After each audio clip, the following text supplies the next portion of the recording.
Le 1er avril dernier, la Journée de la photo ancienne a permis aux passionnés d'histoire, de patrimoine et de photographie de découvrir une partie des collections provenant du Centre d'archives de Vaudreuil-Soulanges.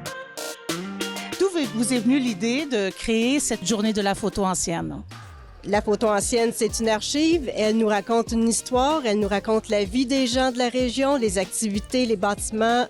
Et on trouvait important que la population assiste, vienne voir qu'est-ce que le Centre d'archives fait aussi pour la conservation de ces archives-là. Moi, je suis natif de Vaudreuil, la petite rivière de Vaudreuil. OK. Exactement où ils vont bâtir le nouvel hôpital.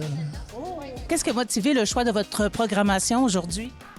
Pour nous, c'était important que les gens se reconnectent à l'histoire et qu'ils puissent avoir aussi un sentiment d'appartenance à leur région.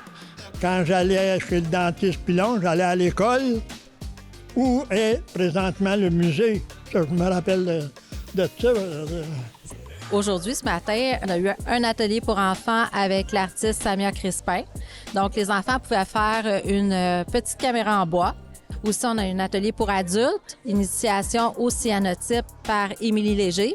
Le cyanotype, c'est en fait un ancien procédé photographique. Mais j'ai eu des enfants aussi qui m'ont servi de cobaye parce que j'en avais fait avec les miens.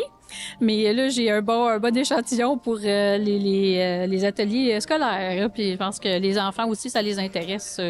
C'est quel impact vous souhaitez créer sur la communauté avec cette journée sur la photo ancienne?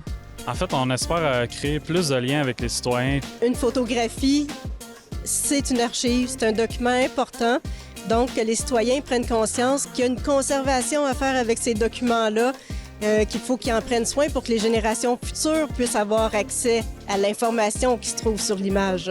Mettons, tu avais une phrase à résumer sur l'importance des archives en photojournalistique pour notre communauté. Qu'est-ce que tu dirais? D'avoir ces images-là, ces visuels de notre réalité aujourd'hui va permettre à des générations futures de comprendre leur réalité à eux, là.